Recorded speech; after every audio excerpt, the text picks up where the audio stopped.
Hello and welcome to the Rose Rehash. I'm Jared Freid. We are here every Thursday on YouTube to recap The Golden Bachelor. It's episode 3. Here we go. One man, 9 women who loudly use someone's full name while talking about them behind their back in public.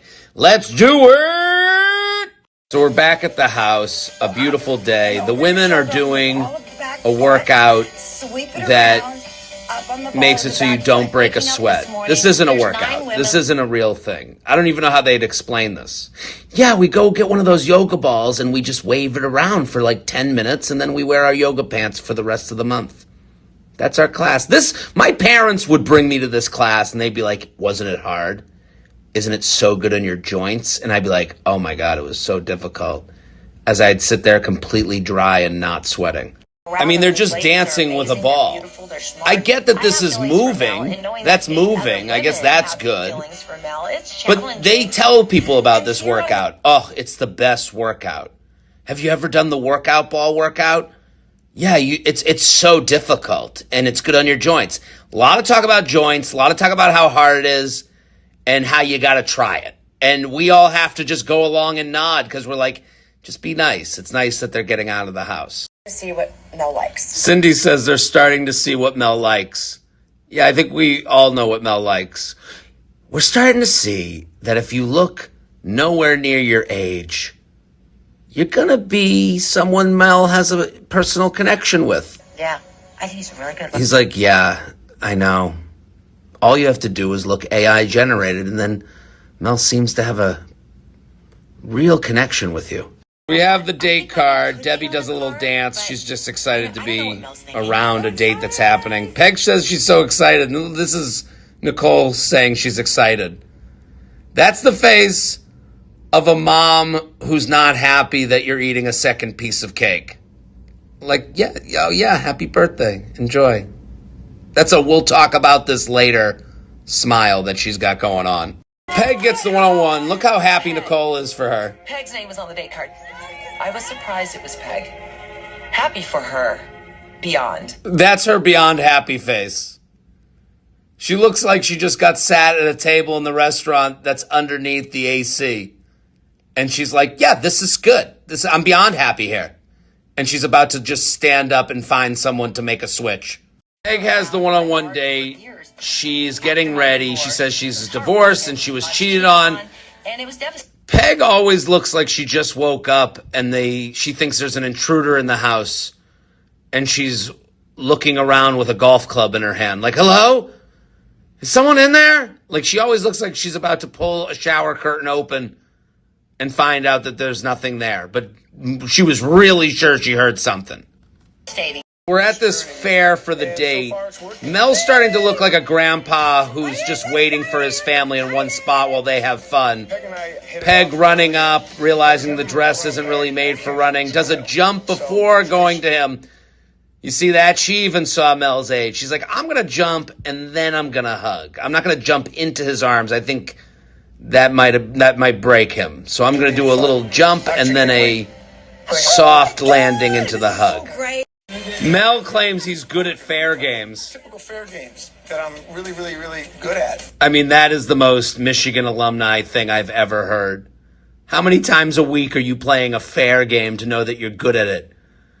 He's like, yeah, I know how, I nail the rings. I throw the rings, I get it over the post. I have rings at home that I practice on. I'm very good at it. I went to the U of M. Of course I'm good at it.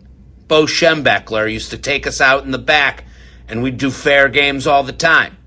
We'd do random beanbag tosses. That's how we got ready for the season. Of course I'm good at it. The old Frankenstein-looking guy with the woman who looks like she's afraid of an intruder. Yeah, I dealt with them. He told me that I shaved down the nubs of the darts, and that's why it didn't pop the balloon. He thinks I'm using extra strong latex. I'm an honest worker. I told him maybe you're not as strong as you think you are, big man. Maybe it's not your NFL days anymore. Then Peg beats Mel in this water game, and he looks like he's about to go yell at himself in the mirror. Look at it, he's getting up. He's like, Oh, you shoot guns all the time. It's been a while since I've shot a water gun. Look, he looks like he's going to go to the ocean and start screaming. Mel takes off his overshirt. He's like, it's time to really play. And then Peg is beating him and everything. Mel is really beat it up. I think they give you these bracelets at the divorce hearing. Like every old guy who still wears these beads. If your dad's wearing them, he's out there. He's at a bar. He's at a blue martini telling a woman that, yeah, he was never into astrology until recently.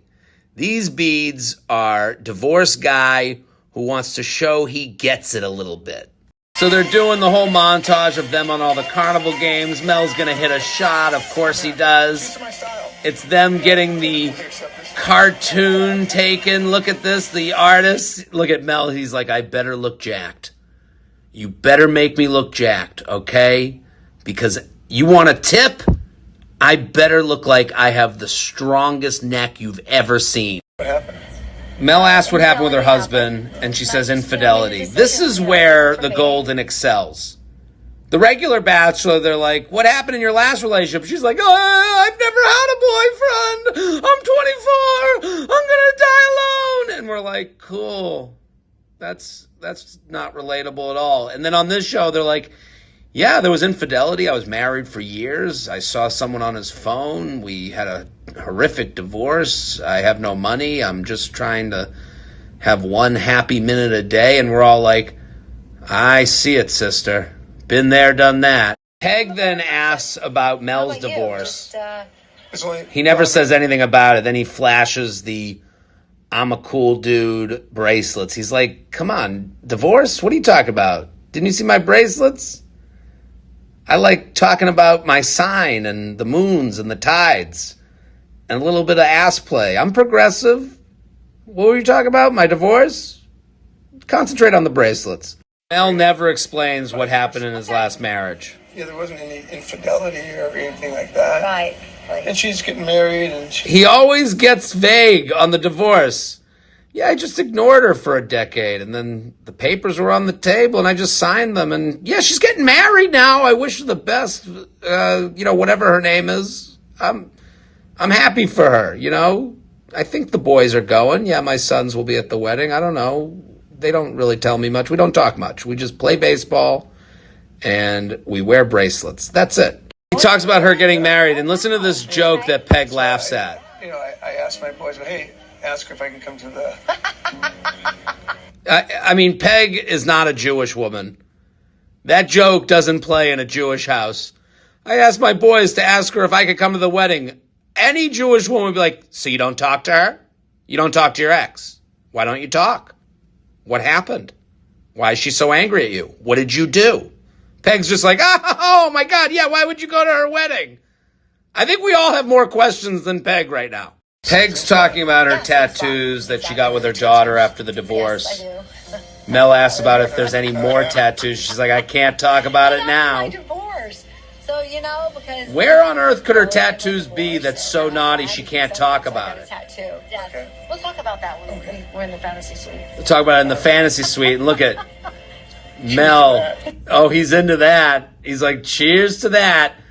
I'm sitting here being like, where on her body could it be that is like not mentionable? Like Peg, where's the tattoo? Up your vagina? Like the only way to get to it is to like kiss you and make you wet enough for him to see it? Like what? There's no, what is it on your butt cheek? Is that not allowed to be talked about on ABC? You can talk about it. Where's the tattoo? Is it in your anus? And the only way to get it to show is for you to, fart during sex? Like, how bad could this be? Then they go to this concert, and it's Casey and the Sunshine Band, and there is no song that is more apt for two boomers who are going to get it down. There's going to be a lot of finger pointing, aggressive waist shaking. I mean, she's already started. There's the finger point, I told you. There's that pointer. This is going to be the most Viagra commercial a commercial has ever Viagra'd. I mean, those hips could kill someone. Mel is doing his signature move where he sways a centimeter side to side while smiling awkwardly. Man, what a fun wedding date. He's going to stand there in awe of the lighting. How did they change this room over like this? That's it.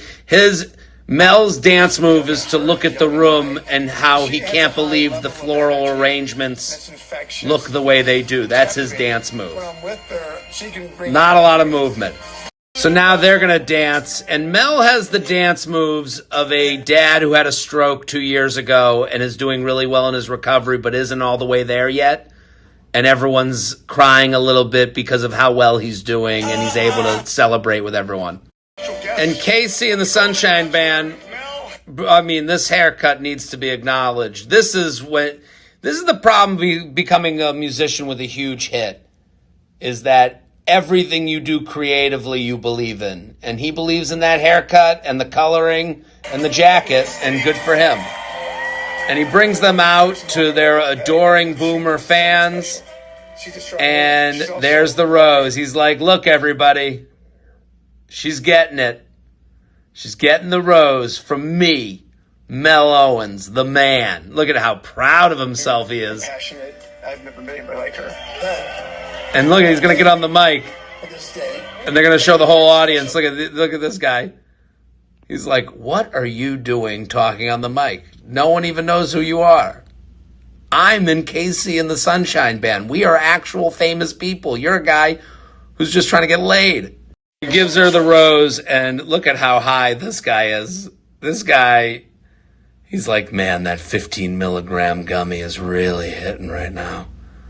I can't believe we do fairs now. We used to do stadiums, and now I'm staring out at a bunch of Carnival workers so that I can pay my rent and my health insurance. But good for them, they found love. So we're back at the house, and Carla is cutting up an apple. I think you're done cutting it, Carla. I think it's over. I think... How much smaller can she cut the apple? What are you, splitting it with 1,000 people? Enough. Put it in a cup and eat the apple. And now the drama seems to begin, because Nicole says this, that I'm not dating Mel, I'm dating America. I don't know what that means. And look at Roxanne doing the classic woman, I totally get you even when I don't get you, but I'm trying to remember this so that I can tell the other women so that we can all talk about you behind your back look. Roxanne's nailing it. That is great work out of her. She's just like, please don't forget any of these quotes. Do not forget one quote. You got to bring this back to the ladies. Just don't forget. I'm dating everyone watching and not watching. Okay, I don't know what that means, but remember it. She's talking about getting exposure like you've never had. We all thought the Golden Bachelor was going to be protected from the influencer world, and apparently we were wrong. Nicole's now talking about how they're going to be housewife level famous. Now, we're not on for season after season after season the way Housewives of Beverly Hills or OC or whatever is. But if they're smart in the way the publicity goes with our beautiful, I'm sorry, but the last cast, they weren't so great. This is the most open I have ever seen someone on a show. She is talking like she doesn't know there's cameras on. Look at Peg is like, really? You're just saying these things out loud, that we're prettier than the last season, and for that reason, we're going to be more famous. Uh-oh, Nicole. I don't know if this is going to go well for you. For midlife, Nicole's talking about all the things that she wants to promote after this. So I would become more and more of an influencer. She just said influencer. You cannot say the I word on a reality show. Yeah. Everyone seems to know the rules. Look at Peg's like, I just want Mel to see the tattoo that is inside of my butthole. But yeah, maybe we could promote some plant-based foods. So we go to Malibu for the group date, and Mel is walking the beach as if he's in a commercial for a drug that helps you stop smoking but does give you suicidal thoughts. And here come the women. They're all ready to go for a beach day. I mean, that was the longest kiss blow I've ever seen. That honestly, not fair to Deb. The production did her dirty there. You can't. Slow-mo is for running, jogging, and hugging. Mel with a two-handed hello, like a don't touch me, I'm sick, but just want to say hi in a nice way, but don't hug me, I've been having the sniffles lately type of hello. Hey girls, don't. Carla, stay away, I got a cough. Nicole, who's revealed herself to be here for the wrong reasons, gives a hug, saying that they're the power couple, and all the other women are just not happy with their hug. Like, they have turned against her. Mel says they look wonderful. You all look wonderful. And then they're like, say something about their personalities. You're radiating strength, beauty, and the kind of beauty that... You're radiating strength and beauty and once again, beauty. And that's what I've really seen in all of you. A lot of beauty that doesn't ring over 60 to me at all, which is really a big deal for me. So they're doing a photo shoot with People magazine, which is called Sexy at Any Age, to show people that age doesn't matter, even though the whole photo shoot is called It Doesn't Matter That You're Old, but look how young they look, but they are old, so don't worry about being old. Like, it kind of contradicts itself. Like, how about you just say we're doing a photo shoot with these beautiful women instead of, hey, we're calling it Sexy at Any Age, because look at you. Come on, you guys, no one would believe this. They're all picking out what they're going to wear for this photo shoot. And Carol just has a towel. I'm sorry, I'm not sexy, I'm not that girl. Okay, Carol, you just have to admit that you look like we asked AI to create a hot, older woman. Like, you can't say I'm not sexy, I'm not hot, while also looking like Barbie. I mean, we're all sitting here in our sweats that we haven't washed in 6 months. And she's like, I'm just not hot enough for a towel. It's like, my towel doesn't fit around my waist, Carol. Okay, go wear the towel and take a picture and have fun. Don't tell me you're not hot. Debbie puts on a wedding dress. I've never put on a wedding dress. It kind of feels like the producers are messing with Debbie, like they found a live one. And Debbie's like, I've never been married. I'm 65. I'm still hopeful. They're like, yes, come on the show.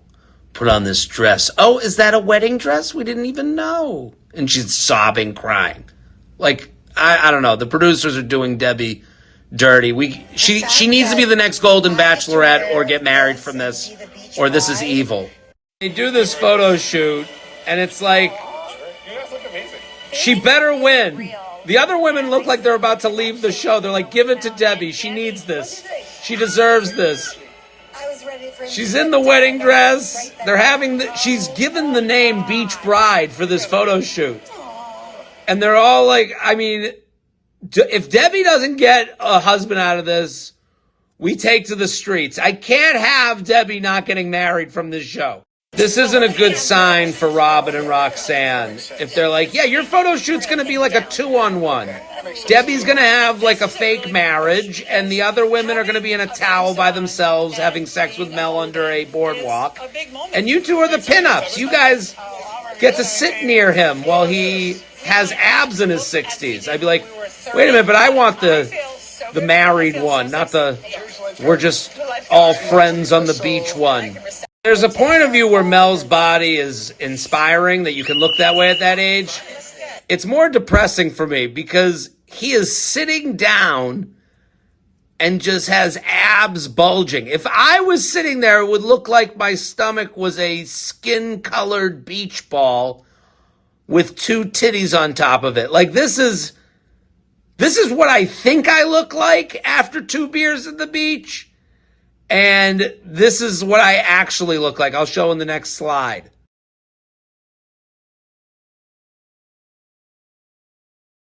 The way they chose who got what photo shoot is really hilarious. They're like, okay, you two are pinups in full bathing suit one pieces. Hottie blonde, you're going to put this towel on and nothing else. Okay, let's break out for photos. This honestly looks like it's a swinger thing that Mel tried to make happen. Like, this is his wife of 30 years, Cindy, who's like, I guess we can try. And that's the woman they met at the bar. And this is the woman they met at the bar's friend who was like not sure about it. And Mel's like, come on, guys, this is the best, right? 3 women, 1 man. Yeah, this is what it's all about. Come on. We're all just progressive here. And she's like, I don't know. I don't know if this is for me. Carol says she's now into this. But I had so much fun. I didn't want to stop. I'm the towel girl, and I'm loving it. It's a full 360. I mean, Carol, it's like she just figured out she's hot. She's like, I don't know. I just saw the pictures, and I was like, that's me? Oh, yeah, I'm blonde, and I have a perfect body, and my teeth I bought a few months ago. Why? Of course I want these pictures. Yes, the towel. And the towel, like, fits me perfectly. Oh, perfect. Yeah, I love doing these. I didn't know. I guess I forgot. Like, I've been hot forever. So the photo shoot happens, and then for some reason the photographer is tasked with choosing a winner. And he's like, I gotta say, the couple that made me the most erect today during the photo shoot is going to win more photographs of them together to be put up in my spank bank in my home. And Cindy for one last year. And he's like, Mel and Cindy, you guys win. You win a classic Ricardo photo shoot where I will get some of the stills and they will be framed in my home to be used for my own pleasures. And then they go on the beach and they make out. There's got to be like a teenager nearby being like, ew, gross, old people. And they watch on. I mean, Debbie is literally like dreaming. She's like, that's going to be me one day, married and kissing on a beach. So Nicole is going to say that she's been mild today. I was mild today in terms of flirtation. I'm not shy, so I'm just going to go for it. I mean, when someone says on a reality show who also has already said they want to be an influencer, that they're just going to go for it, I think we're about to see a wild interaction. Robin is going to do a classic mistake that happens every Bachelor or Bachelorette season, and we haven't seen it on a Golden season. It's when you go to the Bachelor and tell them that someone else is here for the wrong reasons. It never goes well for the messenger. It's hard for me to watch. It's hard. And now you've become his friend, his confidant, and not his lover and person he makes out with on the beach. Robin will have her moment, but this will not go well for Robin. Mel doesn't believe Robin, and Robin gets a kiss that's somewhere above friend but below woman I'm going to get engaged to at the end of this show. She took her shot being the messenger, and it's not going to work, and we got a rose to give out. So the group date rose goes to Carol because she opened up and she's hot and wore a towel for half the day. And Debbie is not happy about it. She's like, I wore a wedding dress today. I should be getting the rose. I mean, that is as real a reaction as it gets. I can't believe it. I'm happy. Carol's reaction is the same reaction she's given to everything. She's like, this is me happy. This is me sad. This is me after a rose. This is me after a big win by the LA Dodgers. Party instead of a cocktail party. And Mel mentioned that his favorite dessert was anything lemon. That is the craziest answer to what's your favorite dessert that I've ever heard. That's like you're messing with someone. What's your favorite dessert? Anything lemon. Okay, cool. So like a lemon square or like a popsicle, and I think I'm out of lemon items. Like, Mel has to, that's not a fun dessert guy. When you say, what's your favorite dessert? It's cake, it's ice cream, it's chocolate. It's not lemon items. So now they're making lemon bars as a group. You want me to stir it for you? Yeah, and they're really stressing out about it. I'd be stressed out that the guy we're trying to marry doesn't eat any sweets and thinks that lemon is an appropriate answer to what's your favorite dessert. Roxanne is always dressed for a paddleball match. Every time they show her, she is 7 seconds away from paddling. She's like, yeah, I could play. I could do doubles. Yeah, why not? Oh, or I could go to a gala. I'm ready to go to a black tie event or a paddleball tournament. Whatever you need out of me. So they're having a tailgate party instead of a cocktail party before the rose ceremony. This is not a tailgate party I've been to. If it's a tailgate party to me, I'm dancing on top of this table while yelling about a coach I want fired. This is not how I tailgate. Now they're playing beer pong. Debbie's never played beer pong. I've never played beer pong with duty water. I've never played with coffee. I don't know why. Now you have to drink. I'd be like, no, I don't want to drink the diarrhea. Oh, it's prune juice. That's fun. Since I've never met an old person who actually drinks prune juice. That's always just been the joke about old people. Like, if I were them, I'd be like, what is this? A gag? We're all people that drink actual water. Is there calories in prune juice? I'd be like, wait, I don't want to drink 100 calories of prune juice. How about a glass of wine like a normal human? Mel is pulled aside by Cheryl, who opens up, and she's basically confessing her love for him. You have turned me into a princess, and you're the prince in my life right now. Thank you. And I mean, I would want more than a thank you for something so nice. I mean, you're the prince in my life? Thank you. I appreciate that verbal gesture. I'm going to take that in and think about it for a while. But thank you for calling me the prince to your princess. Nicole delivers the lemon squares, Concentrate like on sauces. and we get a lot of information in 2 seconds. She claims that she made the lemon squares. No, she didn't. The whole group did. And then Mel says he went to culinary school, but he concentrated on sauces? Is that something that happens? He's like, only sauces and soups. Mel got to culinary school and was like, I'm only going liquids, sauces, soups, juices. If anything's solid, I want nothing to do with it. Sydney clocks it. She says Nicole took credit. And we see like everyone was working on the lemon bars. And now Nicole's like, how delicious are my homemade lemon bars?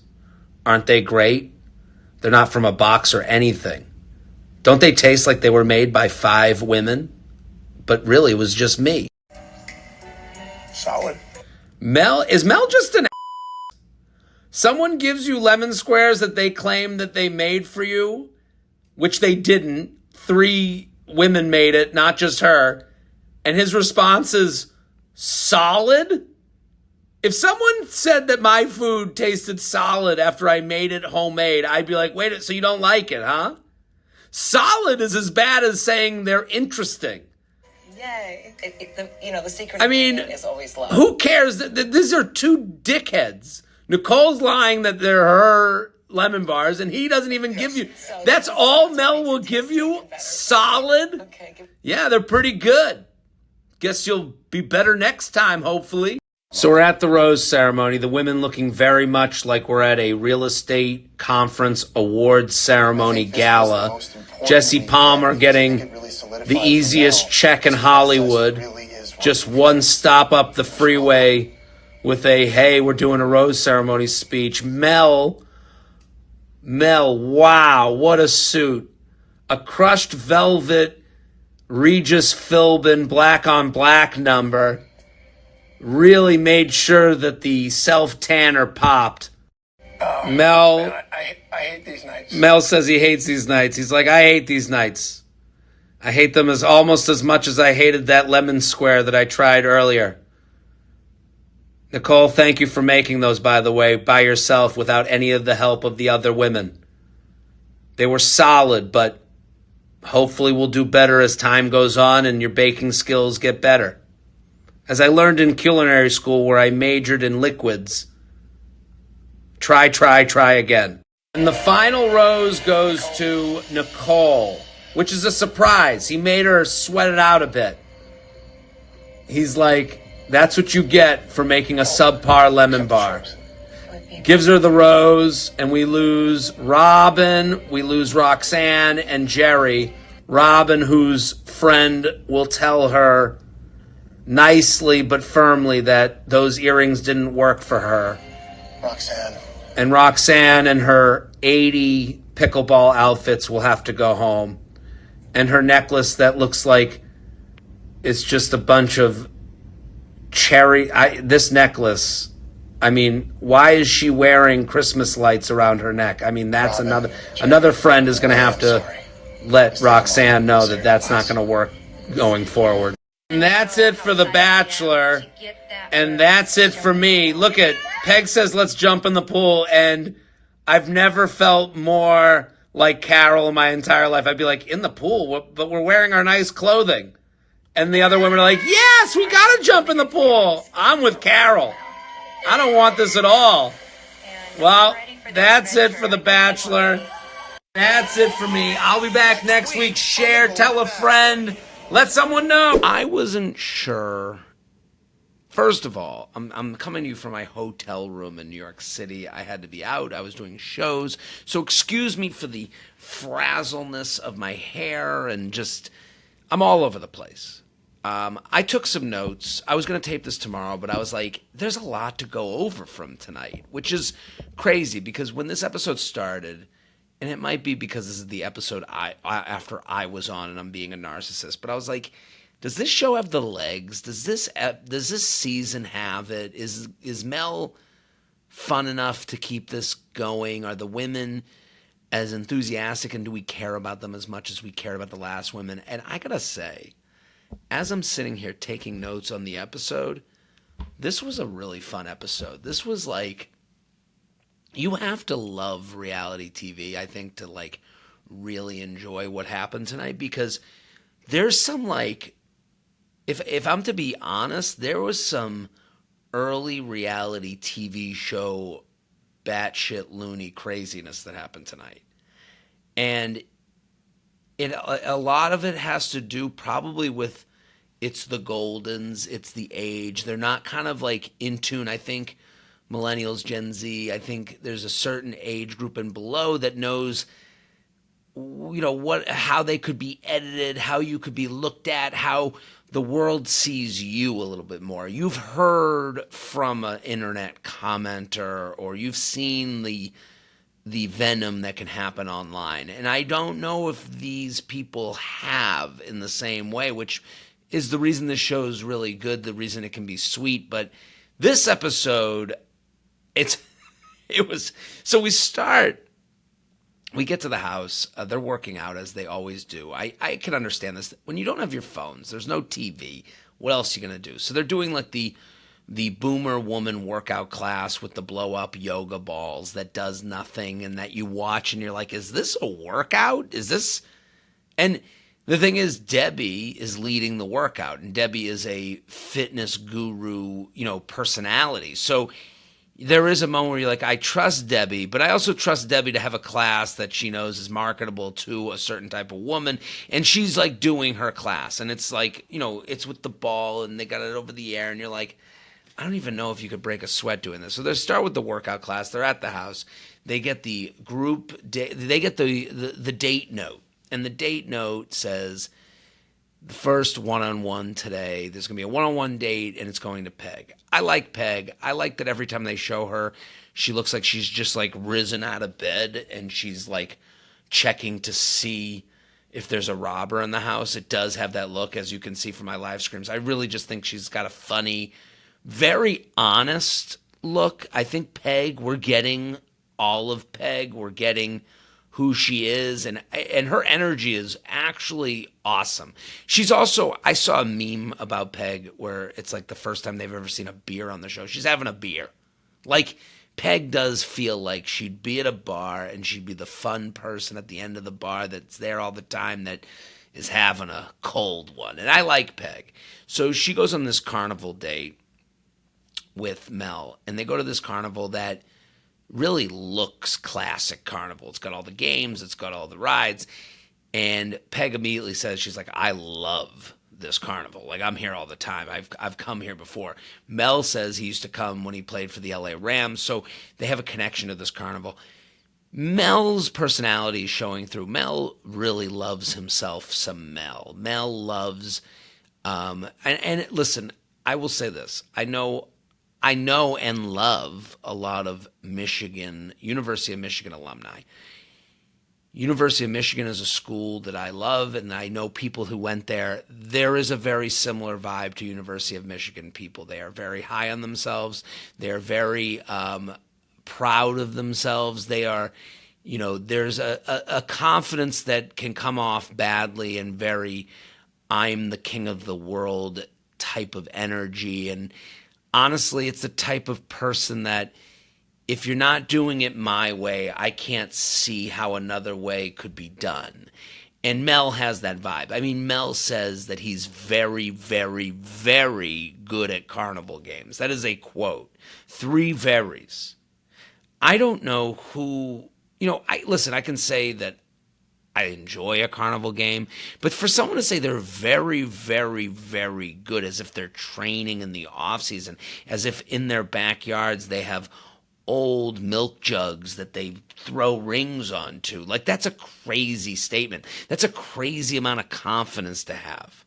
You could say I do well at carnival games, but to say I'm very, very, very, very good. And then he starts competing against Peg, and you could see like Peg's good at this because she's a police officer, she's a firefighter, she trains with guns, like she's doing the water pistol thing, she's beating them.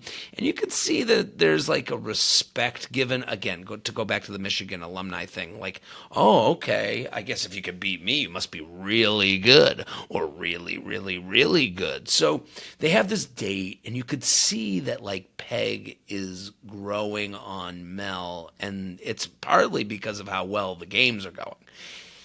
So they get to this bench, and we're finding out that a common theme on this show is women being honest and vulnerable with Mel about their past. And it's the power of this show.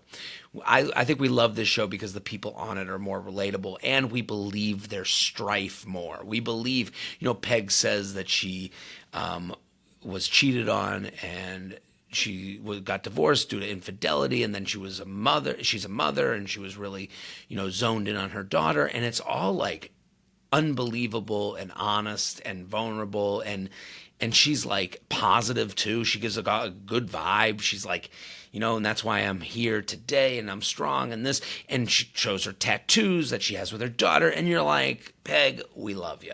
And then she's like, so Mel, what happened in your divorce? And we go back to this vague retelling. He's like, well, there was no cheating, but she's getting married again, and I told the boys that they should ask their mother if I can come to the wedding.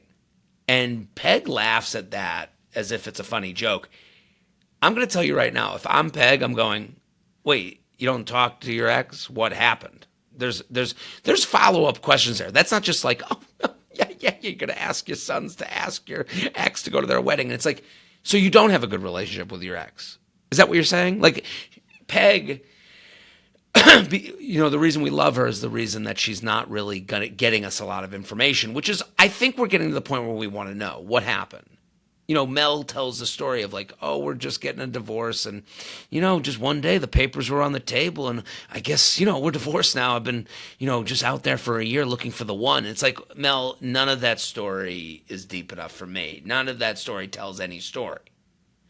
And Peg lets him off the hook because when he makes that joke, she laughs like it's like Night at the Apollo. She's like, oh my God, you're going to have your sons ask your ex-wife about you going to their wedding? I would sit there and go, so you don't talk to your ex-wife?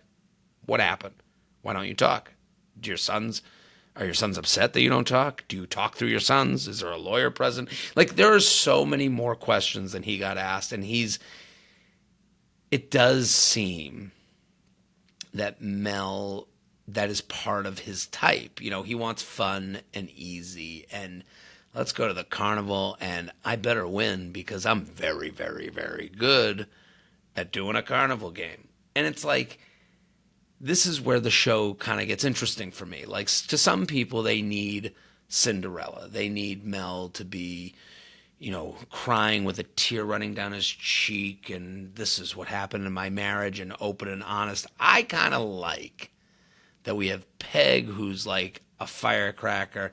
She asks the question. Mel doesn't answer. She laughs because she's having fun too, and I'm sitting here going, what the hell's going on here? this narcissist won't tell us why he got a divorce. And he's on a show where he's trying to get married. So we leave. So at the end of the carnival, I have these notes written down. Then they end it with going to Casey and the Sunshine Band. Casey and the Sunshine Band, it was, what a moment. I mean, Casey is dressed crazy. His hair's dyed crazy. He's wearing earrings that are crazy. His background singers and dancers all look like they're on a Gumby. The dancers are like posing in their dances. All of it's insane. And Peg is dancing so hard that I thought her hips were going to become dislodged from her waist. And Mel is just standing around her as she dances. And it's kind of telling us, like, sometimes with the Golden, you can see these people at a wedding for some reason for me. I can see Peg being out there on the dance floor and, Mel sitting at a table with a bunch of men drinking whiskey and talking about stuff and laughing. You can see what the vibe is. And at this point, you look at them as a couple and you go, I could see this. It's just, Mel and his fun time lady. It's not very serious, but they love to go to, they go to a beach that has a fun band playing. In this moment, Peg reminded me, I go to a bar in Delray Beach called Johnny Brown's, and there's always women there dancing to the live band. Peg would fit in there perfectly. She'd be shaking it down and doing the point dance while, with a bunch of women she just met that night in the bathroom. So we get done with the Carnival Casey Sunshine Band dance, and we go back to the house. This is when the episode gets a little nutty cuckoo. We have the women sitting around, and Nicole, who is in the lead of sorts, she won the roast date and was making out with Mel in the pool. Nicole announces that she might not be here for the right reasons. And we kind of felt with the Golden that we had aged out of influencer aspirations. And what we find out is that the want to be famous, the want to be an influencer, the want to have a platform is ageless, because Nicole starts saying that she's not just dating Mel, she's dating America. And she's telling this to Roxanne. And Roxanne is just like, oh, really? And you could tell Roxanne is taking in information that she's just collecting data. And she's collecting it to bring to the rest of the women to be like, oh my God, you're not going to believe what Nicole told me. And then Nicole sits with the rest of the women and she's like, she says, we're like the Housewives, but it's different than the Housewives because they're on every season. But we're going to be like unbelievable because look at how pretty we are. This is when Nicole, I'm like, does she even know she's on TV? Because she even says the word influencer. She says, which is like Heyman. You can't say influencer. You can't say Beetlejuice. You can't say that on a reality show because that makes you kind of like lava. You're untouchable. Everyone backs away from you because now you're here for something. You've become too aware. Nicole just basically looks at them and goes, I'm looking to have a platform. I'm looking to be a nutritionist. I'm looking to be, do my health food and cook for people. And you're like, and then she goes, and we're gonna get a big following because we're all beautiful. Last season's women, they don't look like this season's women. And when she said that, I'm like sitting there going, who is gonna follow this person? Like, I don't think Nicole gets it.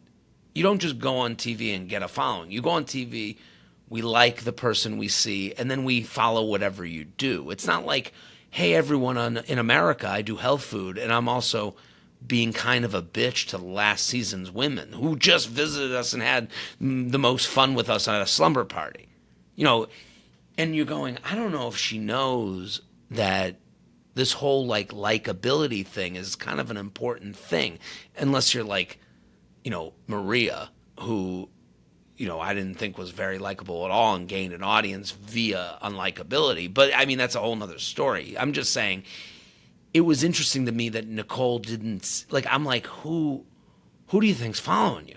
And also her point about the Housewives being on every season. Yeah, that's kind of a big deal that they're on every season. You're on for a month. I don't know. It was kind of delusional. So we get to the group date. And they're going to do a People magazine photo shoot, which is they name it something like, you could be beautiful at any age.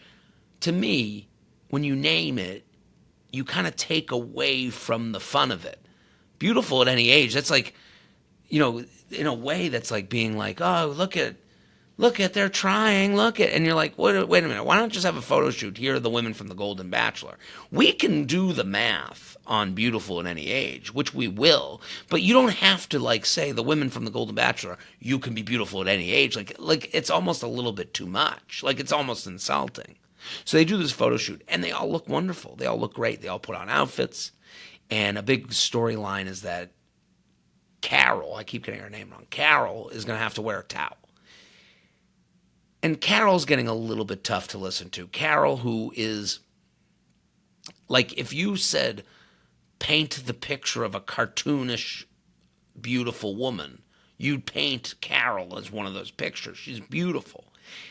And she has the look that is like California beautiful, like the blonde hair, like, big smile, hot woman. And she's like, and you can tell she's going, well, I don't know, I got to wear this, towel, and I'm so weird and I'm so awkward. And it's like, this is another moment where you're like, do they know this is a trope we make fun of? Like, Nicole had no idea that, like, saying I want to be an influencer on a dating show is really not likable.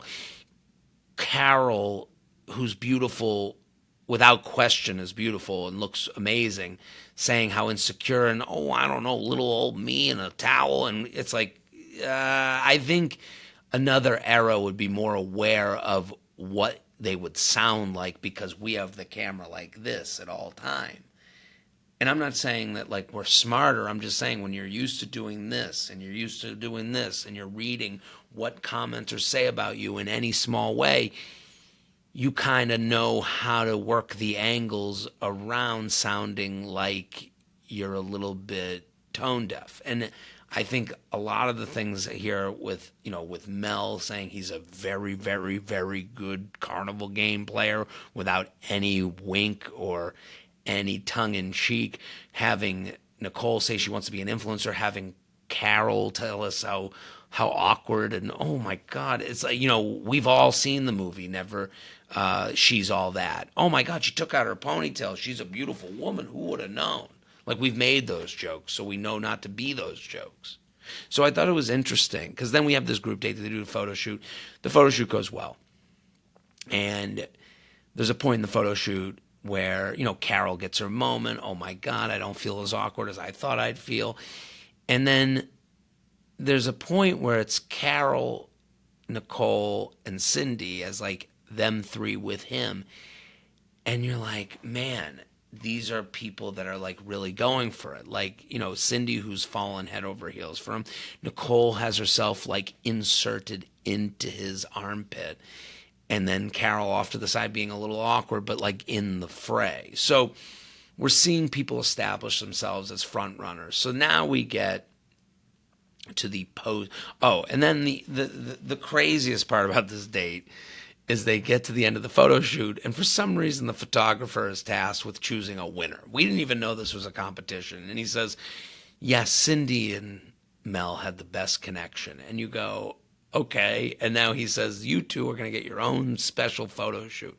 And they pull them off to the side. And I guess their prize is that they got to be photographed making out in the sand while everyone watched. Like, and your prize is tape a porno. And you're like, what? This is the prize? They don't get like a private moment? How about you let them, tuck away behind the curtains where everyone got changed into their costumes? Like, why does it have to be like, hey, you guys can roll around the sand and have the seagulls watch you have sex on the beach? It's like, this wasn't, and they go at it. Like, they have no qualms. They're going at it. They're making out, and all the women are just watching from the side, just like, oh, that's cute. And you're like, this is bizarre. So then we go to the post, date. Everyone's dressed great. Everyone looks great. The lighting's great. They find this really good spot. And Robin makes the classic reality TV show dating mistake, the classic dating show mistake. Robin says, I'm going to take it upon myself to be the messenger to Mel.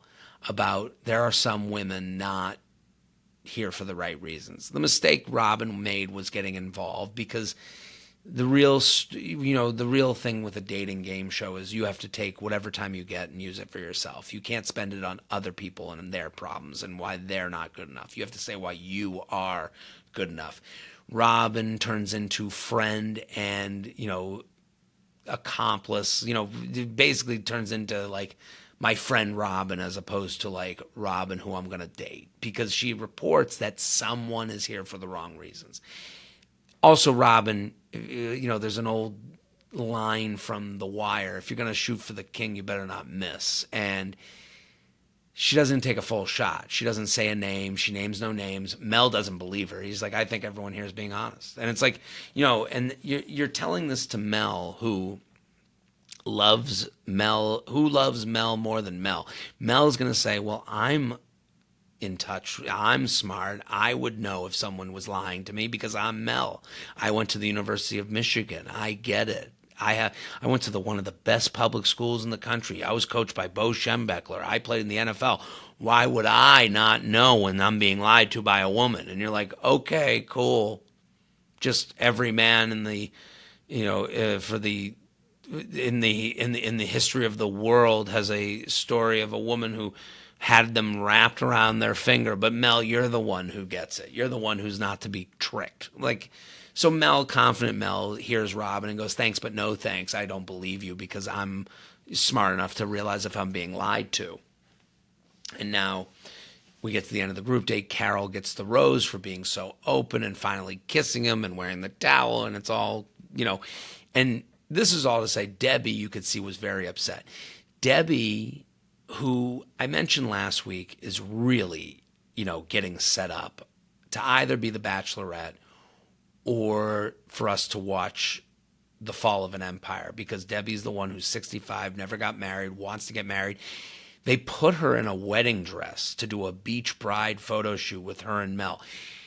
And there's a point where you think of the producers, you're like, these producers are ruthless. Like, to put her in a wedding dress. And she's like, I had a wedding dress on once and it never happened. And you're like, oh my God, Debbie, I hope you do okay from all of this. Because then she goes and does the photo shoot and she doesn't get the rose, and you could read it all over her face. She's, pissed, as she should be. But like, you're wearing a wedding dress 5 minutes ago. I would be fucking pissed too. So now we go back to the cocktail hour party, which is going to be a tailgate. This is where it gets even crazier. So they decide they're going to make lemon bars. Nicole says that at some point Mel said his favorite dessert is anything lemon. I think that's a crazy answer, to be like, hey, what's your favorite dessert? And to say anything lemon. I can think of lemon meringue pie, lemon bars, and lemon popsicles as like the only, like, off the top of my head lemon desserts. That's almost more of a riddle than it is an answer. Like, what's your favorite dessert? Cake. What's your favorite dessert? Ice cream. I love a sundae. I love apple pie. I love pie a la mode. There's so many answers that are so much more specific that it's like, it almost feels like Mel, this works into his personality of like, yeah, I like lemons. Why don't you impress me with that one? And the women do. He says jump and they say how high, because now Nicole's in the kitchen with Jerry, with Cindy, and I think another woman. Nicole looks like she's like running a kitchen. Like, they're all stirring in a bowl. They're all making lemon squares. And you're like, what is going on here? And then Nicole, during the tailgate, brings the lemon squares to Mel. And she does say everyone made them, but I made them. She makes a point to say, she tries to cover herself. She goes, everyone made them, but like, I made them. I'm the one. And she's the one that delivers them, delivers the lemon bars to them. And you're like, so Nicole's taking full credit for the lemon bars. She sits with Mel to watch him taste them.